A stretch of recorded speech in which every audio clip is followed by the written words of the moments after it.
Qytetarët nuk mbulojnë fytyrën nga kamerat, nuk është ky problemi, por problemi është që në urën e Gurit në Shkup janë paraqitur së fundmi mushkonja të shumta, të cilat për të kaluar këtë urë në Shkup është bërë sfidë në vete. You don't cover your face because of the camera, right? Yeah. Why? Because of the bugs. Yeah, they're all over the place. Përderisa disa qytetarë kishin mbuluar fytyrën që të mbrohen nga insektet, disa të tjerë largonin insektet me duar apo kapela. Kopzologjik. Po, vallaj.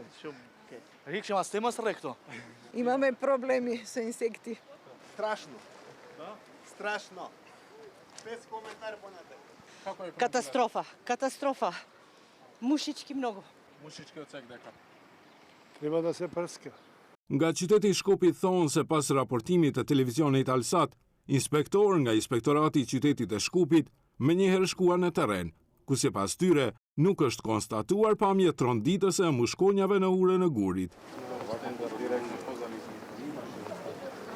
Ndërsa sa i përket stërpikjes kundër insekteve, nga atje thonë se sapo të plotësohen kushtet e motit, do të fillojë stërpikja ajrore. Që të ekzistojnë kushtet për kryerjen e dezinsektimit, janë të nevojshme kushtet të përshtatshme atmosferike.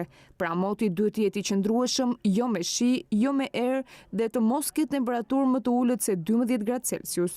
Procedura e shërbimit të dezinsektimit për trajtimin ajror është kryer dhe sapo të kemi kushtet të motit, do të realizohet edhe trajtimi ajror. Sipas qytetit të Shkupit, dezinsektimi bëhet çdo vit, duke filluar nga muaji prill apo muaji maj dhe zhvillohet në 7 faza. Deri në plotësimin e kushteve atmosferike që të realizohet stërpikja në Shkup për të kaluar urën e Gurit, qytetarët do të duhet të pajisen vetë me sprej kundër insekteve.